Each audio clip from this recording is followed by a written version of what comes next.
여러분 한 주간 평안하셨습니까? 오늘은 대림절 두 번째 주일입니다.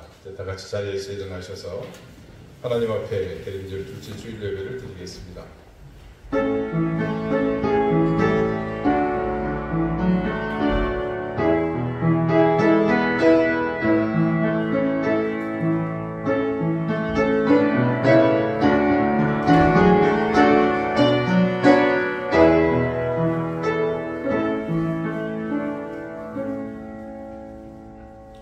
그러므로 형제들아, 우리가 예수의 피를 힘입어 성소에 들어갈 담력을 얻었나니 우리가 마음의 부림을 받아 악한 양심으로부터 벗어나고 몸은 맑은 물로 씻음을 받았으니 참 마음과 온전한 믿음으로 하나님께 나아가자.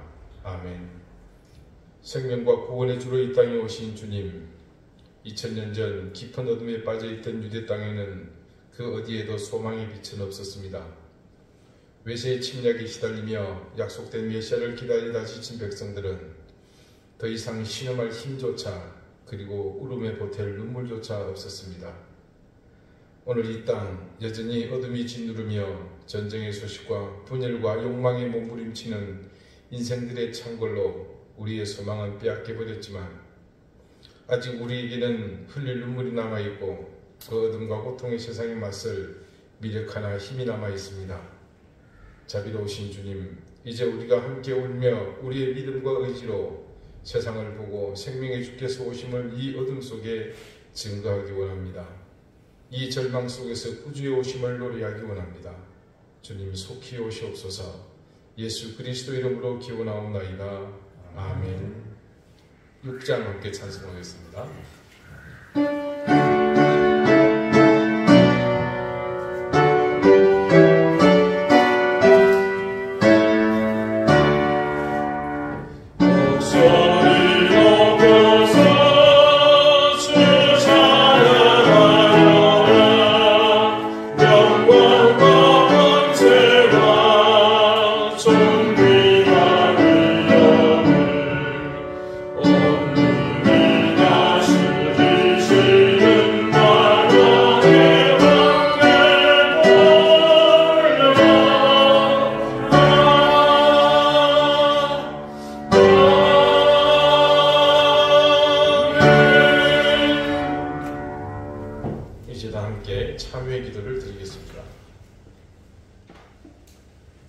우리의 모든 죄와 허물을 사해 주시는 주님 앞에 이 시간 그 주님의 인자와 자비를 의지하여 우리의 모든 죄와 허물을 남김없이 고백합니다. 죄와 허물로 죽었던 우리를 살려주신 그 은총을 힘입어 거듭난 인생이라 우리는 그렇게 믿으며 살았으나 우리 삶의 자극들은 여전히 의지와 전혀 다른 어둡고 암울한 골목으로 길게 드리워져 있습니다. 연약함을 핑계로 나를 방치했고 세찬 쇠파의 힘에 제대로 맞서보지도 못했습니다. 잃어버릴 것이 많을 것 같았고 더욱이 희생해야 한다는 두려움마저 나를 더 나약하게 만들었습니다. 그래서 당당해야 할 곳에서 우리는 나약했고 겸손해야 할 순간 너무나 교만했습니다. 내 주머니를 열어야 할 사람들을 만났지만 애써 외면했고 내 손길이 지금 간절히 필요한 이웃이 곁에 있었지만 우리는 그 일을 하찮게만 생각했습니다. 삶의 우선순위, 가치 있는 인생의 의미도 모른 채 그저 내 욕망을 따라 그렇게 살아왔습니다. 주님의 뜻을 외면하고 주님의 교훈을 따라 살지 못했던 우리를 불쌍히 여겨주십시오. 구주의 강림을 기다리는 간절한 마음마저 왜곡된 지난 시간들을 주님 앞에서 회개하오니 용서해 주십시오. 이제는 하나님과 나만이 하는 은밀한 죄를 생각하며 계속해서 침묵 가운데 참회의 기도를 드립니다.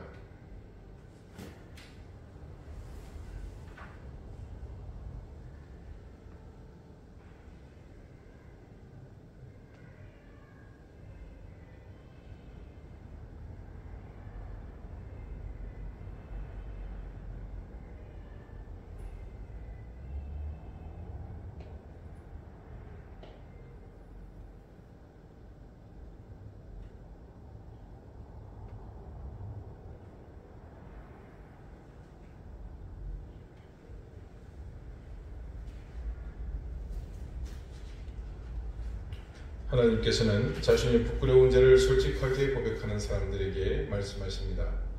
허물의 사함을 받고 자신의 죄가 가려진 자는 복이 있도다. 마음에 간사함이 없고 여호와께 정죄를 당하지 아니하는 자는 복이 있도다. 아멘.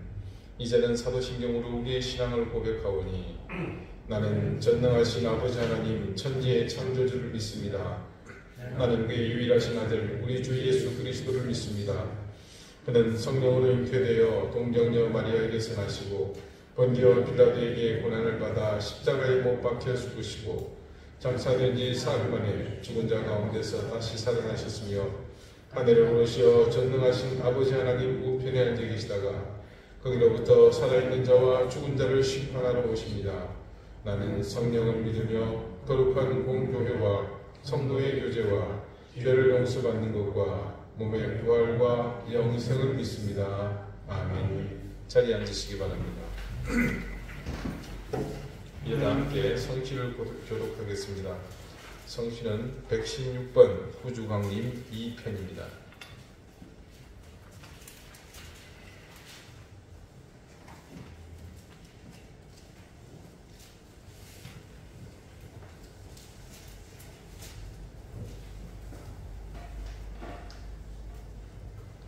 이새의 줄기에서 한 싹이 나며 그 뿌리에서 한 가지가 나서 결실할 것이요 그 위에 여호와의 영 시대와 중명의 영이요 오련과 진리의 영이요 지식과 여호와를 경외하는 영이 강림하시리니 그가 여호와를 경외함으로 즐거움을 삼으시며 그의 눈에 보이는 대로 심판하지 아니하며 그의 귀에 들리는 대로 판단하지 아니하며 공의로 가난한 자를 심판하며 정직으로 세상의 겸손한 자를 판단할 것이며 그의 입에 막대기로 세상을 치며 그의 입술의 기운으로 악인을 죽일 것이며 공의로 그의 머리를 삼으며 손실로 그의 몸에 이를 삼으리라. 그때에 이리가 어린 양과 함께 살며 표범이 어린 염소와 함께 누우며 선아지와 어린 사자와 살찐 짐승이 그에 있어 어린아이에게 끌리며 암소와 곰이 함께 먹으며 그것들의 새끼가 함께 엎드리며 사자가 소처럼 풀을 먹을 것이며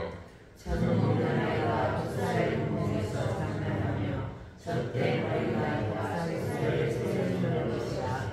내 거룩한 산 모든 곳에서 해됨도 없고 상함도 없을 것이니 이는 놈이 바다를 겪음같이 여호와를 맞으시기 세상에서 평안할 것이니라. 그날에 이새의 뿌리에서 한 싹이 나서 만민의 기치로 설 것이요 열방이 그에게로 돌아오니 그가 그한 곳이 영화로우리라. 아멘. 기도드리겠습니다. 주님, 오늘 2023년의 대림을 고대하는 두 번째 촛불을 켰습니다. 우리의 유한함은 오로지 하나님의 은혜로만 그 결핍을 채울 수 있기에 우리는 또다시 새롭게 우리의 인생을 구원으로 이끄실 구주의 강림을 고대하며 겸비하려고 합니다. 세상의 화려함 속에서 진실을 스쳐 지나지 않게 하시고 우리의 눈은 보아야 할 것을 우리의 귀는 들어야 할 것에 마땅히 바라보며 기울이게 해주십시오. 세상은 언제나 어두웠습니다. 죄를 벗어버릴 능력이 없는 인생이기에 어두운 필연적이 없고 그래서 그 내적 어둠을 가리고자 힘껏 불을 밝혀보지만 우리 심중에 드리워진 죄로 인해 드리워진 어둠은 그칠 줄을 몰랐습니다. 점차 우리 삶의 자리는 불야성을 이루지만 모순되게도 우리는 더욱 암흑으로 빠져들었습니다. 우리 삶을 지배하는 절제되지 못한 탐욕과 더불어 더욱 큰 힘을 뿜어내는 욕망이 어둠이 빛으로 오시는 주님을 향해 겸비함으로 더 이상 어둠의 권세에 지배당하지 않고 빛의 권세 앞으로 나올 수 있도록 인도해 주십시오. 코로나가 물러간 이후 세상은 그보다 혹독한 경제 위기 속에서 급속히 얼어붙고 있습니다. 전 국민적인 상실감과 더불어 허탈함 속에서 이성을 잃지 않도록 모두를 지켜주시고 함께 힘을 모아 극복해내는 그런 힘을 우리에게 더해 주시기를 구합니다. 이런 혼돈 속에 가해지는 위기 속에 우리가 더욱 주님을 의지하고 붙잡아야만 살 수 있다는 사실을 몸으로 느끼며 더욱 큰 하나님의 은혜를 소망하오니 하나님 우리를 긍휼히 여겨주십시오. 하지만 우리가 세상 가운데 소망을 전하는 주님의 유일한 비침을 또 자녀임을 제자임을 망각하지 않게 하시고 이 위기와 환난에 우리를 방치하는 것이 아니라 더 큰 은혜를 소망하는 그런 은혜의 통로의 삶을 살아갈 수 있도록 인도해 주십시오.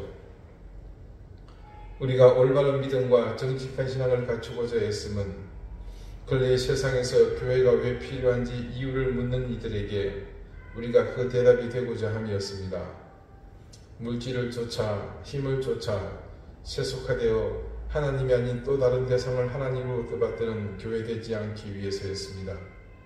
부디 우리의 이런 소망이 힘없이 무너지지 않게 하시고 어려운 지난 세월을 버티고 지켜온 우리의 교회됨이 옳았다고 자부할 수 있게 해주십시오.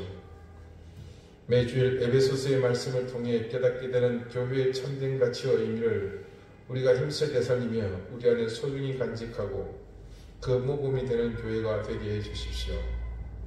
주님, 우크라이나의 불행이 속히 종식되게 해주십시오. 이 끔찍한 사륙전쟁의 원흉인 푸틴은 재선을 노리고 있습니다. 하나님, 그가 속히 제거되게 하시고 그래서 그 땅에 벌어지고 있는 전쟁이 명분을 잃게 해주십시오. 팔레스타인에 일어나고 있는 피해 분쟁이 확전으로 치닫지 않게 해주시고 속히 멈출 수 있게 인도해 주십시오.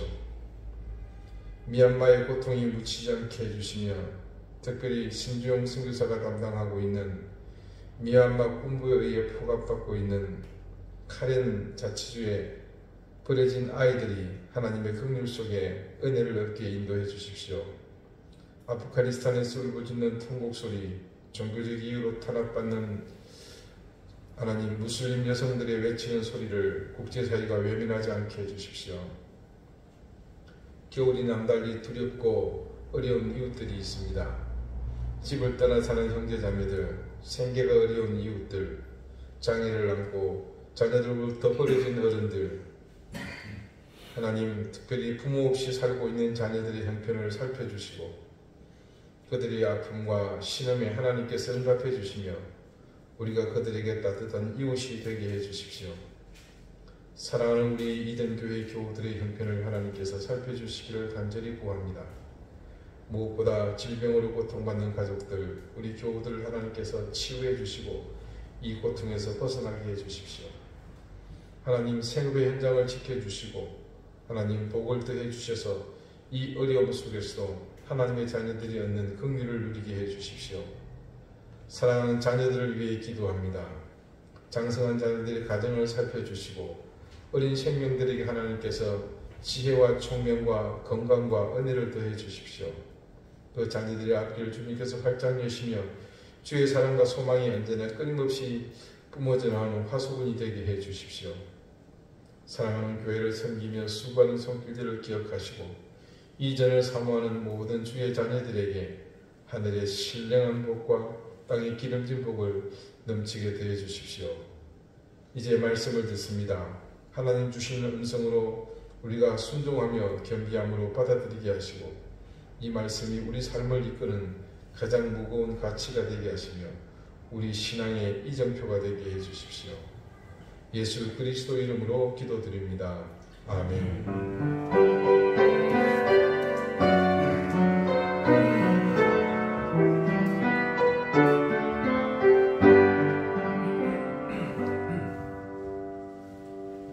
33장 함께 찬송합니다.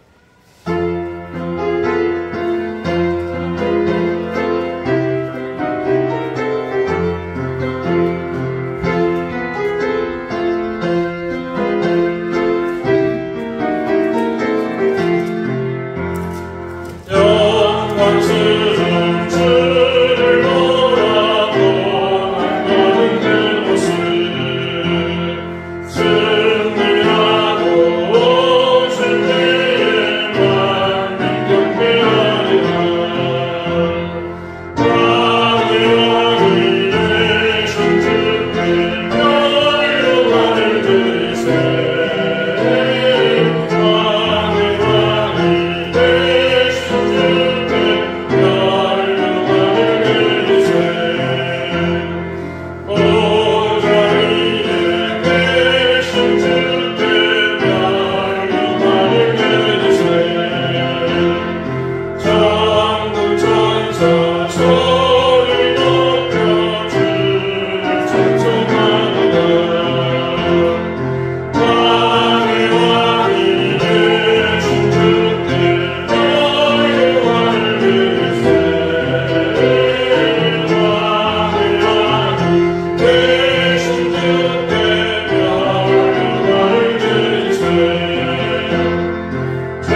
오늘 하나님께서 우리에게 주시는 말씀은 신약 성경 에베소서 2장 10절 말씀입니다. 신약 311쪽입니다.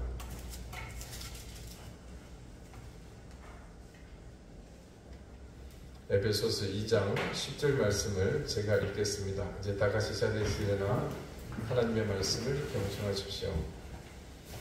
우리는 그가 만드신 바라 그리스도 예수 안에서 선한 일을 위하여 지으심을 받은 자니 이 일은 하나님이 전에 예비하사 우리로 그 가운데서 행하게 하려 하심이니라.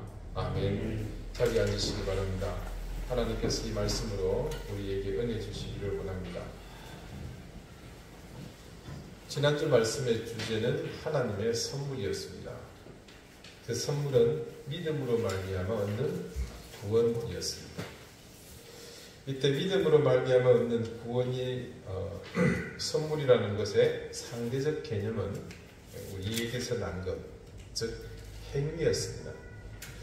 이때 말씀하고 있는 행위는 무엇을 뜻하는 것일까요? 제일 먼저 떠오르는 단어, 네, 그렇습니다. 여러분 지금 머릿속에 반짝하고 생각나는 바로 그 말입니다. 선행. 그리고 또 뭐가 있겠습니까? 착한 일, 의, 정직, 진실, 그 외에 몇 가지가 이 행위에 해당한다고 볼 수 있겠죠.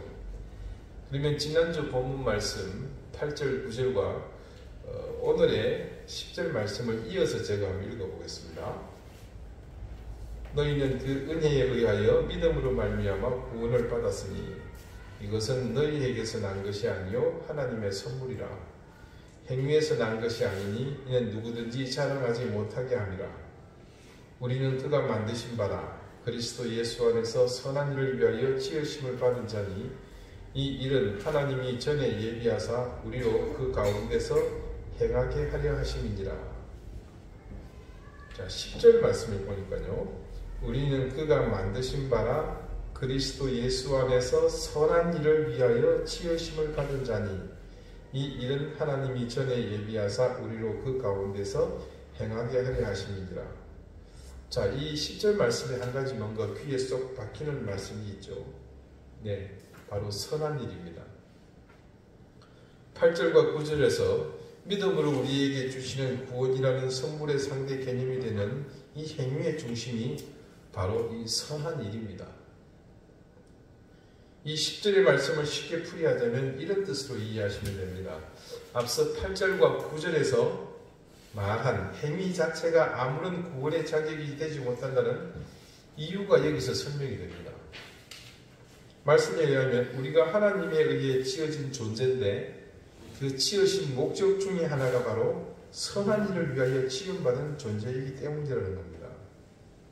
그러므로 이 말씀을 의지하자면 우리는 본질적으로 하나님의 자녀로 사는 것이 선한 일을 행하기 위한 목적이 있다는 의미이기도 합니다. 더 쉽게 말하면 그냥 당연히 해야 될 일이라는 거죠. 그게 구원의 자격이 될 수는 없다는 겁니다. 간혹 이런 분을 만날 수 있습니다. 예수만 잘 믿으면 되지 다른 건 필요 없습니다. 자, 이런 말이 나오게 된 배경은 대개 이렇습니다. 누군가에게 그리스도인에게 희생을 요구하거나 혹은 손해를 보거나 그것도 아니면 본인이 원하지 않는 어떤 선한 일을 강요당할 때입니다. 비슷한 유형의 사람 중에는 이런 분도 있습니다. 나는 그냥 예수 믿고 구원받으려고 교회 나올 뿐이다. 어떤 상황에서 나올 법한 대답인지 여러분 가늠이 되십니다.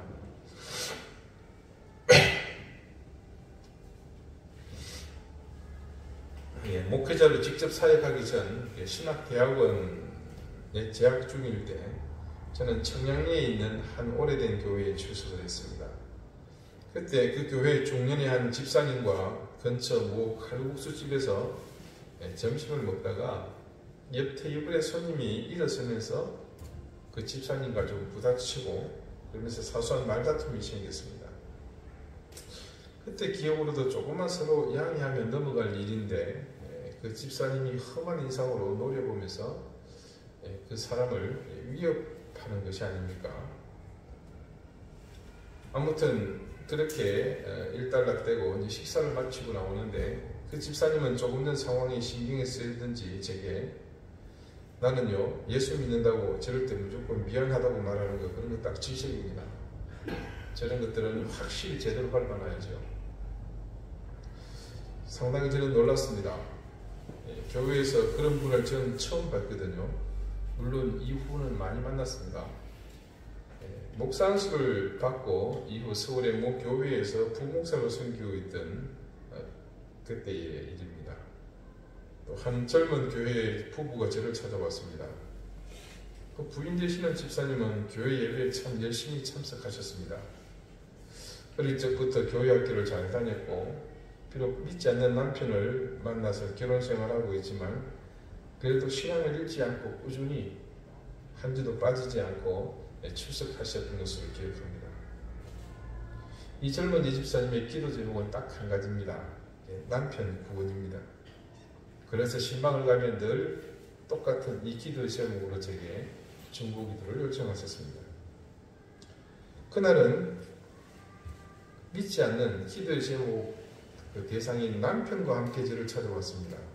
표정을 보니 뭔가 다급한 일인 듯 했습니다. 이 두 분은 교회에서 멀지 않은 곳에 식당을 운영하고 있습니다. 마포인데요. 그곳은 식당이 밀집한 곳으로 소위 용강동, 토정동 일대에 저녁이면 손님들로 골목이 인산을 이루는 곳으로 말만 하면 누구나 잘 아는 곳입니다. 여러분도 짐작하시겠지만 식당을 운영하면서요 주일에 오픈을 해야 되고 그러면서 예배에 빠지지 않고 참석하는 것은 결코 쉬운 일이 아닙니다. 더군다나 믿지 않는 남편이 함께 있으면서 그렇게 하는 것은 정말 힘든 일이죠. 그 예집사님이 얼마만큼 신실하게 예배를 사모했는지 충분히 짐작할 수 있는 일입니다. 그런데 그날은 교회에 코빼기도 베지 않던 남편과 함께 다급한 모습으로 찾아왔다는 것은 굉장히 큰 일이라는 거죠. 이야기를 들어보니 내용은 이렇습니다. 자기 식당 2층을 수리하면서 창문이 항상 문제가 돼서 그걸 고치는 과정에서 이 건물 밖으로 돌출이 된 모양입니다. 9층에서 시설을 나왔다가 이 부분이 문제가 됐습니다. 당장 원상 복구하라고 통보가 왔습니다. 두 내외는 담당 직원을 찾아가서 창문을 철거하고 원상으로 복구하는 방법 외에 다른 길이 없겠느냐며 당장 돌출된 부분이 통행에 방해를 주는 것도 아니고 그냥 이렇게 골목이 있으면요 건물이 이렇게 있지 않습니까? 건물과 건물 사이에 좀 돌출된 거예요. 그러니까 우리 상식으로 봐서는 아무런 문제가 되지 않습니다. 굳이 그러니 꼭 그렇게까지 해야 되겠느냐. 그랬더니 그 직원이 하는 말이 상황이 충분히 이해되고 실제로 크게 문제 삼을 일은 아닌데 바로 옆집에서 문제 삼으면 원상복구해야 한다는 겁니다. 그러니 옆집에 양해를 구했다는 확인서를 받아오면 그 통보를 취소하겠다고 합니다. 천만다행이다 싶어서 그 옆집 건물주를 찾아갔습니다. 그리고 이런저런 사정 이야기를 하면서 양해를 구했는데 그 주인은 절대 불가하다며 거절했다는 겁니다. 그런 상황에서 저를 찾아온 겁니다. 제가 달리 해드릴 도움이 될 만한 것이 아무리 생각해봐도 없습니다. 그런데 의외의 이야기를 이 부부에게서 들었습니다. 하긴 어지간하면 부인만 찾아왔을 텐데 늘 교회에 출석하라고 핀잔을 듣던 처지에 부인과 함께 어렵게 교회에 찾아왔다는 것은 제가 해줄 수 있는 뭔가가 있기 때문에 온 것으로 보입니다. 그래서 제가 뭘 도와드릴까요? 하고 물어봤더니 의외의 대답이 나왔습니다. 옆집 건물의 주인이 우리와 같은 교회의 교인이라는 겁니다. 그리고 그 사람이 누군가 이름을 듣고는 저는 경악을 금치 못했습니다. 목사님이 잘 아는 분이시니 만나서 사정 얘기를 전해주고 좀 설득해달라는 겁니다. 저는 알겠다고 걱정하지 마시고 계시라고 전해드리고 그 건물주 교인을 만나 설득해 보겠노라 안심시키고 돌려보냈습니다. 그리고 덧붙여서 남편에게도 이번 기회에 신앙생활을 좀 하면 어떻겠느냐 이렇게 운을 띄우고, 그러자 부인은 기다렸다는 듯이 그렇지 않아도 오면서 약속했다고 이번 일 잘 해결되면 같이 꼭 예배에 참석하겠다는 다짐을 받았다고 합니다. 저는 곧장 그 건물주 교인을 만났습니다. 그분은 혼자 사시는 내년이면 만 70세가 되는 여자분인데, 그분은 젊은 시절 교회에서 신방전도사로 일했습니다. 어느 지역, 어느 교회인지는 확인되지 않았으나 가까이 지내시는 분들의 얘기를 통해서 그 사실을 저는 전해 들었습니다. 그리고 여러분 혹시 기억하실지 모르겠는데, 제가 서울에서 마포에서 부목사로 있을 때 마포경찰서 유시장에 매주 전도 갔다는 얘기 수차례 들으셨죠?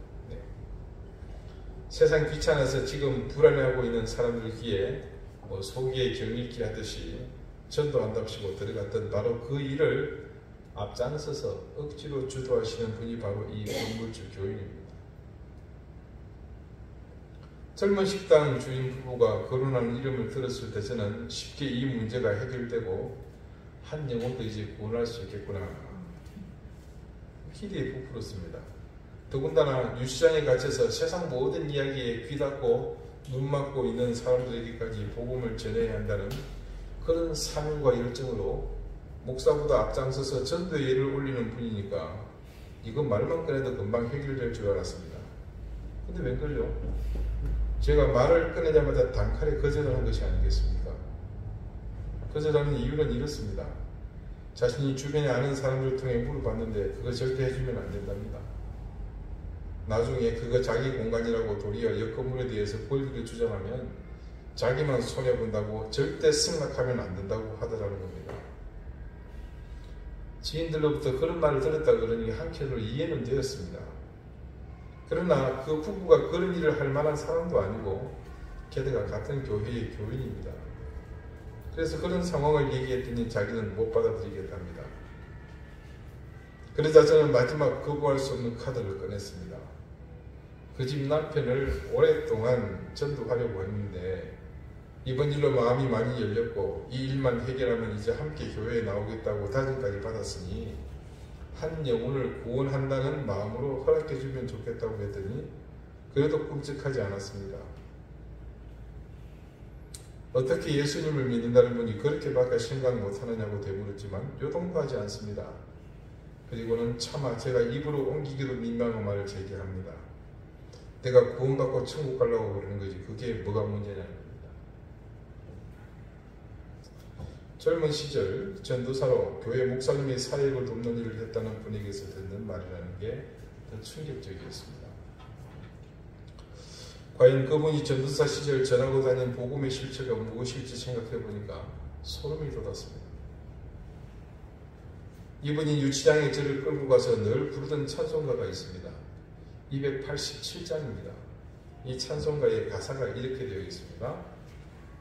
예수 앞에 나오면 죄사함 받으며 주의 품에 안겨 편히 쉬리라. 우리 주만 믿으면 모두 구원 얻으며 영생복락 멸류관 확실히 받게 되네. 예수 앞에 나와서 은총을 받으며 마음의 기쁨 넘치어 감사하리라. 우리 주만 믿으면 모두 구원 얻으며 영생복락 멸류관 확실히 받겠네. 예수 앞에 설 때에 흰옷을 받으며 밝고 빛난 내 집에 길이 살리라. 우리 주만 믿으면 모두 구원 얻으며 영생복락 멸류관 확실히 받겠네. 제가 감히 찬송가의 가사를 평가할 체질은 못 됩니다만은 그분이 그 찬송가를 매주 유치장에서 부르는 모습을 그 일 읽고 난 다음 떠올려 보니까 드는 생각은 이 가사가 참 너무 원초적이구나 그런 느낌입니다.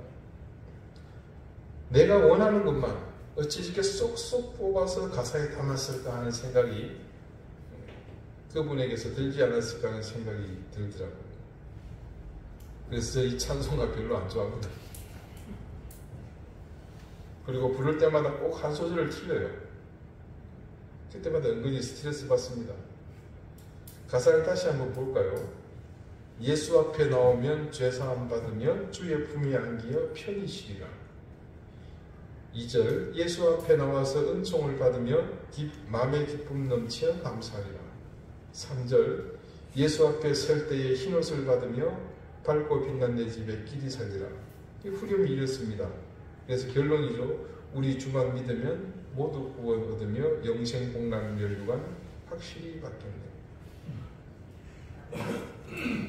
되게 원초적이죠. 네. 표현이 좀 이상합니다만 자극적입니다. 선동적이죠.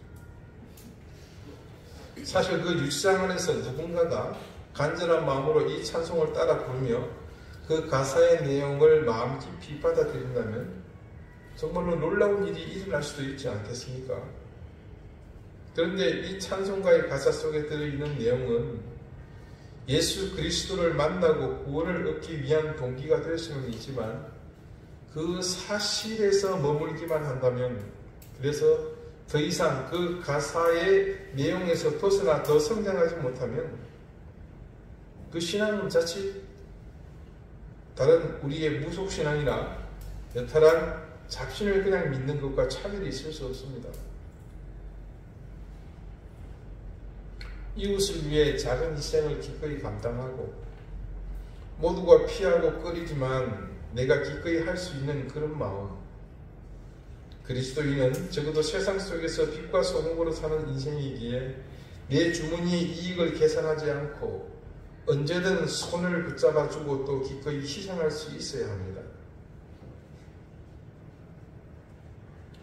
그런 삶의 자세로 더욱 성숙해지지 못하면 우리는 내 영혼만 구원받으면 그만이라는 잘못된 아주 원시적 상태에 머물고 맙니다. 과연 하나님은 우리가 하나님을 만나고 구원을 알게 되어 그리스도를 통해 구원을 얻은 백성으로 사는데 그런 모습만으로 사는 것을 용납하실까요? 이런 의문에 대해서 오늘 말씀은 이런 사실을 우리에게 증언합니다.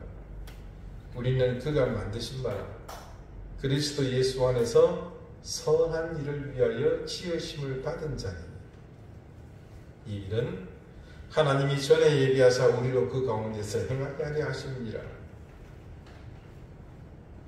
우리가 하나님의 피조물인데 뭔가 목적을 두고 우리를 만드셨다는 사실을 한 가지 이야기하십니다. 그것이 바로 오늘 말씀의 제목입니다. 뭡니까? 선한 일을 위하여입니다. 적어도 우리가 하나님의 자녀요 그분이 지으셨다는 사실을 믿는다면 우리가 선한 일을 위하여 지어진 존재인 것은 결코 피할 수 없는 사실입니다.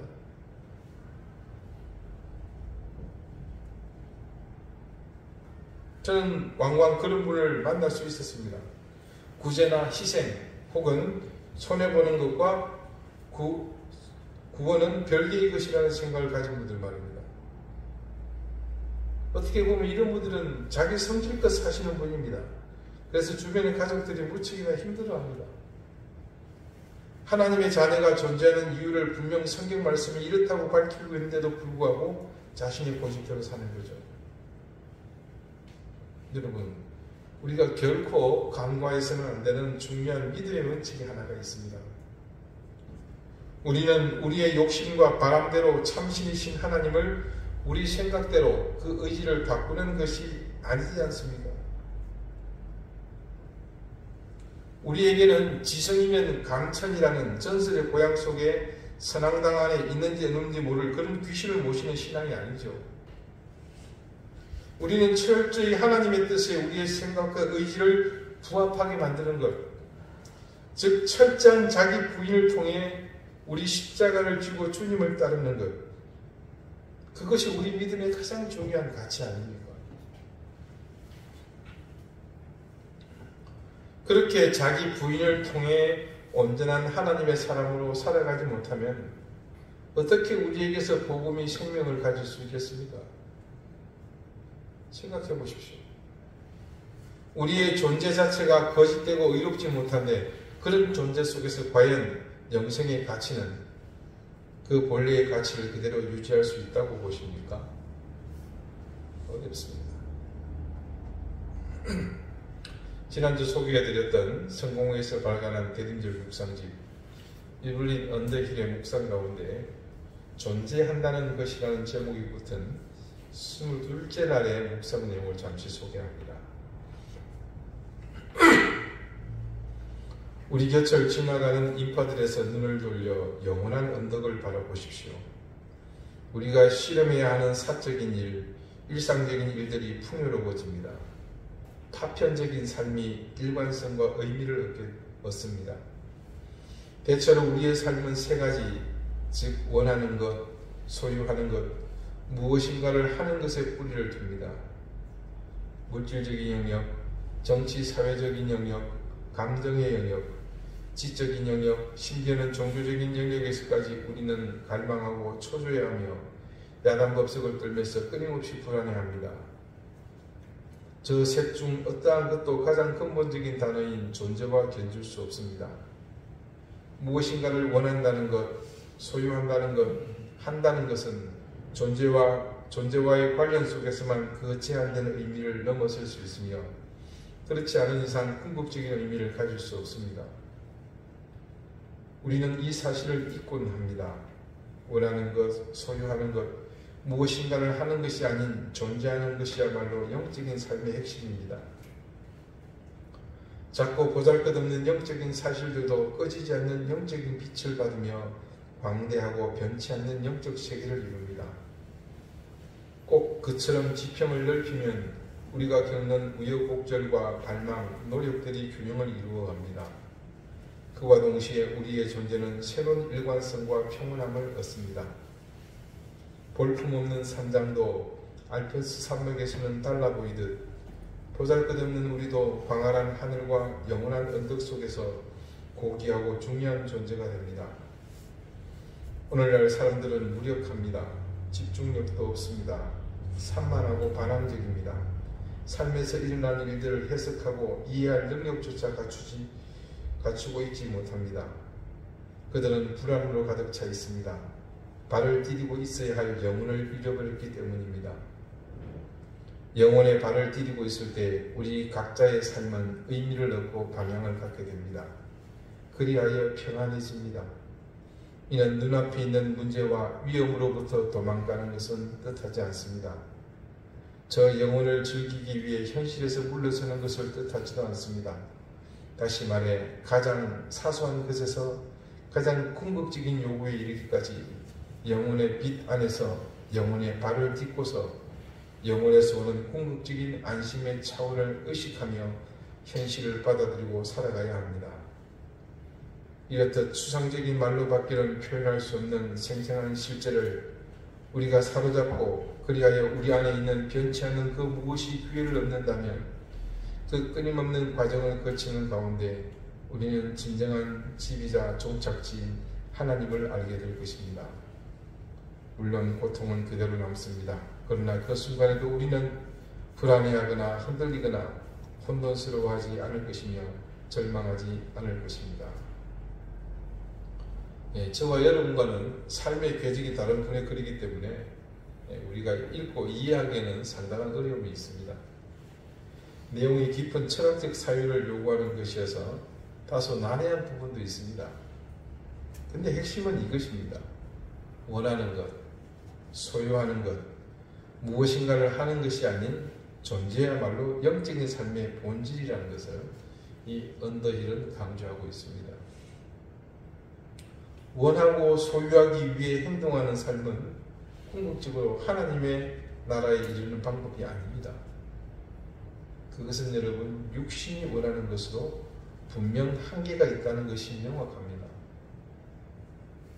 그런데 우리에게 있어야 할 마땅한 삶의 목적과 삶의 방법이 지향하는 바는 이 언더힐의 글에 나타난 대로 바로 영원입니다.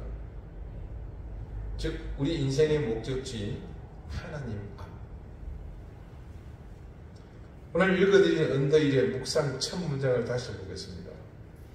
우리 곁을 지나가는 인파들에서 눈을 돌려 영원한 언덕을 바라보십시오.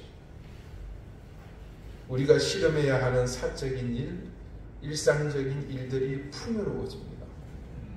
파편적인 삶이 일관성과 의미를 얻습니다. 여기서 언더힐이 언급한 중요한 주제는 바로 우리가 어디를 바라보는가입니다. 언덕이 말하는 우리가 바라보아야 할 곳, 영원한 언덕은 곧 하나님의 나라 아닙니까? 우리가 무엇을 바라보는가에 따라 그 삶의 양상이 바뀌지 않습니까? 우리 인생이 지향하는 것이 바로 우리 인생의 방향이 되고 그 방향을 따라가는 삶의 방식이 되지 않습니까? 그것이 곧 그 사람의 철학이고 신념이고 가치관이고 궁극적으로 그 사람 인생의 목적이 아니겠습니까? 언더힐의 말처럼 우리가 하나님 나라를 바라보는 것으로 얼마나 많은 삶의 변화가 일어나는지 모릅니다.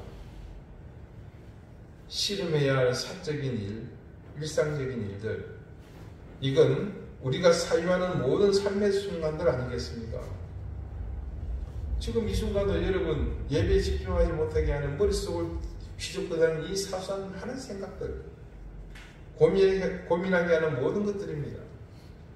아웅다웅하며 손으로 움켜쥐기 바빠서 늘 아등바등하는 그 삶이 어떻게 된다고요? 풍요로워진다고 하지 않습니까? 어디 그뿐입니까? 파편적인 삶, 이리저리 무질서하게 흩어져 있는 우리의 삶이 일관성과 의미를 가지게 된다고 합니다. 의미를 얻는다고 합니다. 이것이 얼마나 중요한지 여러분 모르시죠? 소위 세상에서 존경받고 또 추앙받는 사람들, 이 긍정적인 의미로 말입니다. 돈 많이 벌었다고 추앙받는 일이고 말입니다. 그리고 우리가 소위 성공했다고 말하는 모든 사람의 삶을 한마디로 축약하면 바로 이런 인생입니다. 우리는 일상이 모두 조각조각 장소와 시기를 불문하고 전부 흩어진 채 살고 있지 않습니까? 시간이 되고 그 자리에 이르러서 허겁지겁 찾아보지만 언제 어디다 두었는지 도무지 찾을 길이 없이 헤매다 소진해버린 것이 우리 인생의 실체이지 않습니까? 그런 삶에서 벗어나는 길, 그리고 성공과 구원에 이르는 성숙한 삶으로의 변화는 단지 우리에게서 시선의 변화만으로도 충분히 이루어진다는 것이 이 언더힐의 가르침입니다. 주제가 여러 가지로 나눈 것 같지만 정리하면 간단한 문제입니다. 원하고 소유하고 싶어하고 그래서 행동하는 삶과 우리의 존재는 비교의 대상이 될 수 없다는 겁니다. 자, 이때 가치를 두는 그 존재가 어떤 모습입니까? 그 근본이 되는 것이 시각이었잖아요. 네, 바로 영원한 하나님의 나라를 바라보고 있는 우리 자체가 이것들과는 비교할 수 없다는 겁니다. 근데 그것이 근본적으로 어떻게 가능하겠습니까? 우리가 구원의 은혜를 얻게 될 때에 비로소 가능하게 되는 것 아니겠습니까? 그렇게 구원의 은혜를 얻은 사람의 존재, 그 존재의 한 가지를 오늘 바울이 이 에베소서를 통해서 우리에게 증언한 겁니다. 우리는 그가 만드신 바라 그리스도 예수 안에서 선한 일을 위하여 지으심을 받은 자니 이 일은 하나님이 전에 예비하사 우리로 그 가운데서 행하게 하려 하심이니라. 언더힐의 말을 빌리자면요, 지금 우리가 선한 일을 위하여 지원받은 존재라는 것, 즉 우리 자주는 바로 영혼을 바라보지 못하게 하는 것들, 욕망에 사로잡히는 것, 소유에 집착하는 삶, 그리고 욕망과 소유를 위해 행동하는 것을 배격하는 것을 말합니다.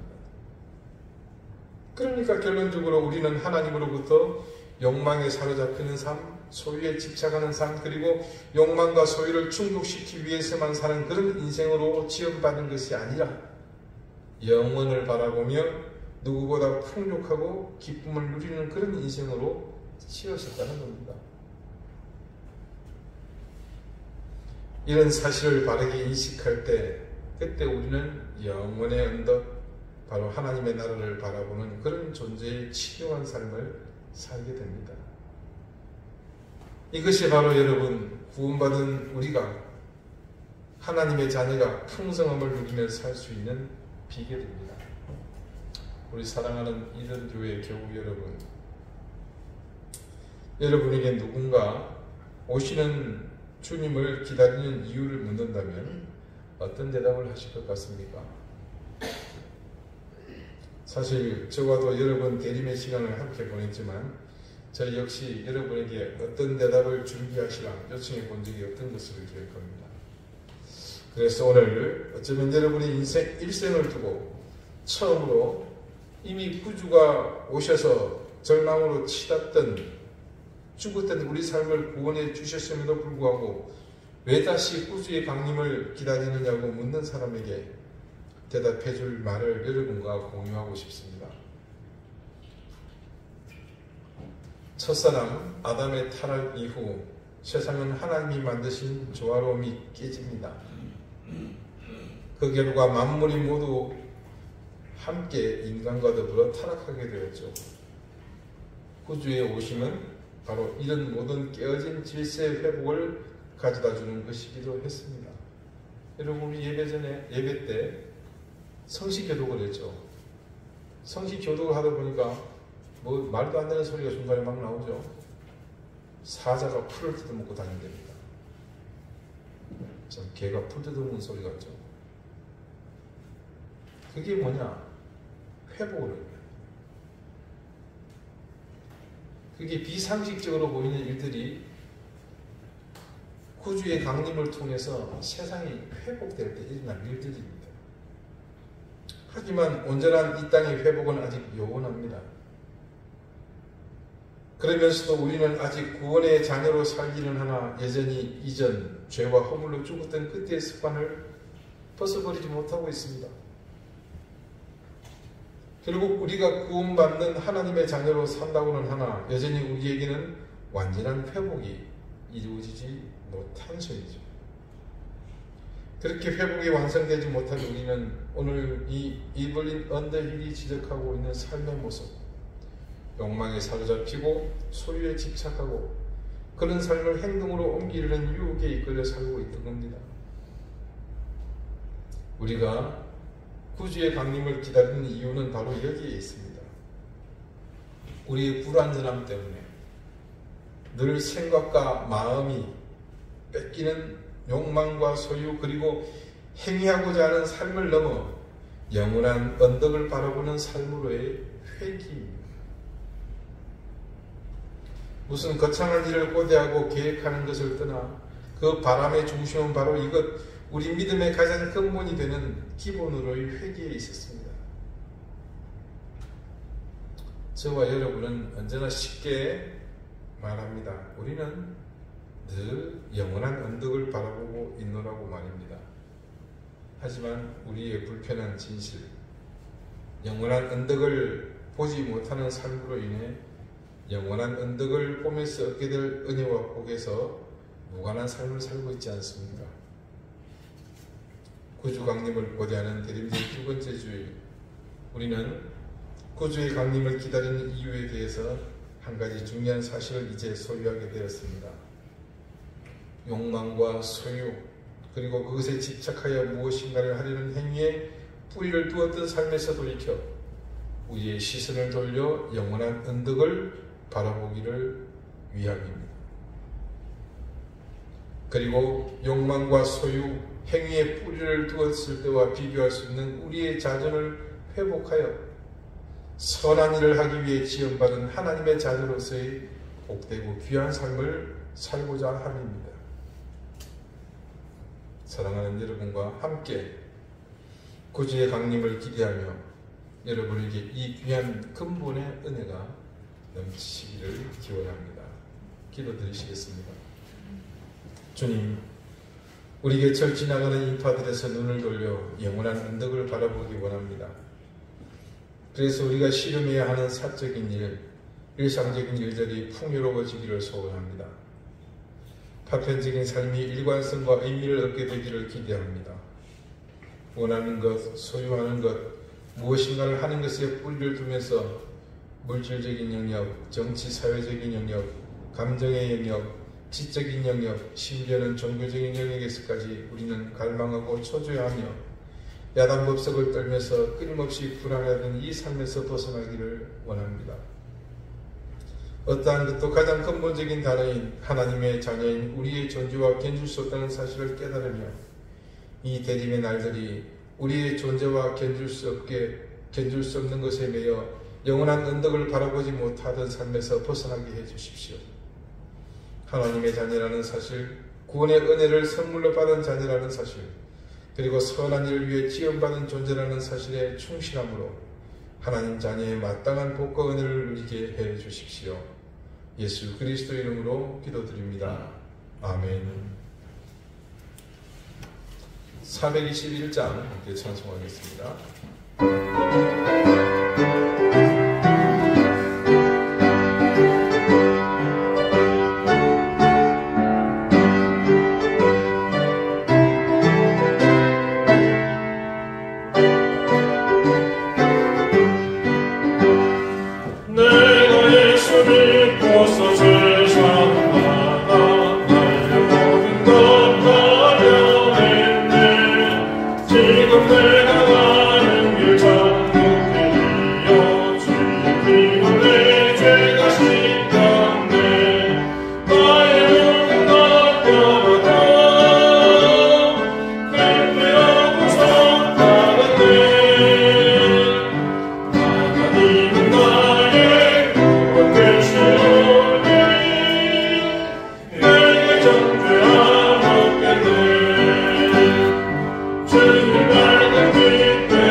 자비로우신 하나님께서 우리에게 베풀어 주신 은혜와 사랑을 기억하며 감사와 찬양을 드립니다.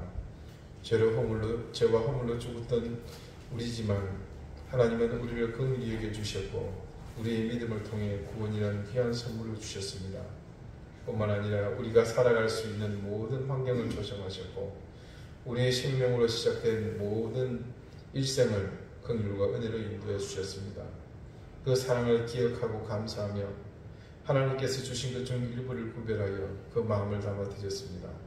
하나님 그곳에 담긴 우리의 마음과 사랑과 헌신과 인생을 기억해 주시고 받아주시며 하늘의 신령한 은혜와 땅의 기름진 복을 넘치게 대해 주십시오.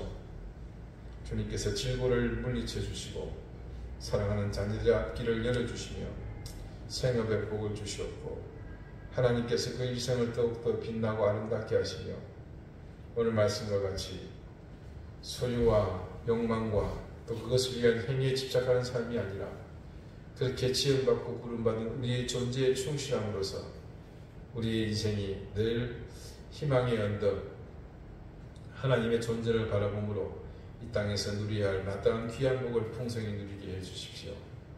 교회를 위해 수고하며 애쓰는 손길을 주님께서 기억해 주시고 그 작은 수고가 결코 가볍지 않음을 기억하며 하나님께서 큰 은혜와 복을 더해 주시기를 구합니다.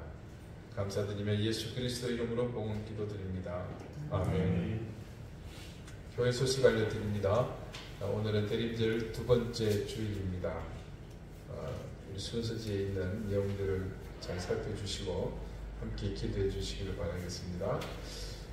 지난주 광고 드린 대로 저희 추수감사헌금 지난주까지 집계된 것이 103만 5천 원입니다. 그래서 어제 태국 신중 선교사님께 송금을 했습니다.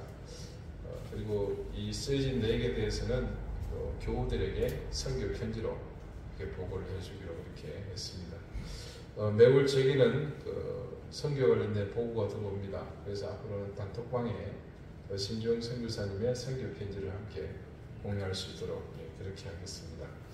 이제 다 같이 자리에서 일어나셔서 앞뒤 좌우에 계신 분들과 다정하게 인사를 나누시겠습니다. 그리고 감기 조심하십시오. 지금 제 처도 그렇고 저기 갑자기 민주 어머니도 그렇고 몇 분이 지금 교회를 못 나올 정도인데 여러분도 마스크를 벗으니까 이제 감기고 다들 건강 조심하시기 바라겠습니다. 54장 함께 찬송합니다.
이제는 예수 그리스도의 은혜와 하나님의 사랑과 성령의 교통하심이 세상과 사적인 일에 흩어져 있던 우리의 시선이 이제 영원한 언덕 하나님의 전을 바라보므로 우리를 지으신 하나님의 그 존재의 목적에 부합하는 삶을 통해 이전과 다른 더 귀하고 복된 풍성한 풍요로운 은혜의 삶을 누리기를 소망하는 우리 사랑하는 이den교회 모든 성도들과 저들의 가정과 생업과 사랑하는 귀한 자녀들 위해 이제로부터 영원토록 항상 함께 하시기를 간절히 축원하옵나이다. 아멘.